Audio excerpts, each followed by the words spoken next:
കുന്നുകുഴി വാർഡിൽ നിന്നുള്ള UDF councillor Mary പുഷ്പമാണ് സത്യപ്രതിജ്ഞയ്ക്ക് ശേഷം ശരണം വിളിച്ചത്. ദൈവനാമത്തിൽ സത്യപ്രതിജ്ഞ ചെയ്യുന്നു.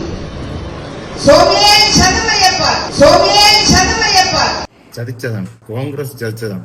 തിരുവനന്തപുരം കോർപ്പറേഷനിൽ കാവിക്കൊടി പാറുന്നുണ്ടെങ്കിൽ അത് കെട്ടിക്കൊടുത്തത് കോൺഗ്രസുകാരാണ്. തിരുവനന്തപുരത്തെ UDFന്റെ ചതി മനസ്സിലാക്കാൻ കൂടുതലൊന്നും ചിന്തിക്കേണ്ട ആവശ്യമില്ല. കുന്നുകുഴിയിൽ നിന്ന് ജയിച്ച കോൺഗ്രസിന്റെ മേരി പുഷ്പത്തിന്റെ കാര്യം നോക്കിയാൽ മതി. സത്യപ്രതിജ്ഞ ചടങ്ങിന് അവർ ശരണം വിളിച്ച എന്തിനാണ്? സ്വാമിയെ ശരണമയ്യപ്പ. അല്ല, സാധാരണക്കാരനായ ഞാൻ ഉൾപ്പെടെയുള്ള ഒരു മനുഷ്യരുടെ സംശയമുണ്ട്. ഈ ശരണം വിളിക്കാനായിട്ടാണ് ഇവര് കോർപ്പറേഷനിലോട്ട് ഈ വോട്ടർമാരെ തെരഞ്ഞെടുത്ത് വിട്ടത്. മേരിക്ക് പുഷ്പം ഭയങ്കര ഇഷ്ടമായിരുന്നു.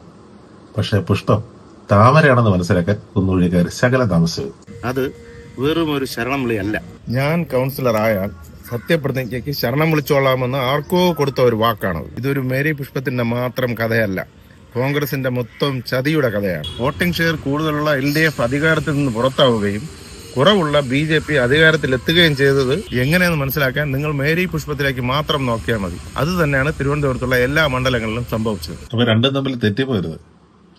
യേശുവിനെ ഒറ്റിക്കൊടുത്തത് യുവദാസ്, തിരുവനന്തപുരക്കാരെ ഒറ്റിക്കൊടുത്തത് കോൺഗ്രസ്. ഒരു മേരി പുഷ്പമല്ല, മേരി പുഷ്പങ്ങളായിരുന്നു. എനിക്ക് കുന്നുകുഴിക്കാരോട് ഒന്നേ പറയാനുള്ളൂ, ഇപ്പൊ എങ്ങനെ ഇരിക്കണേ?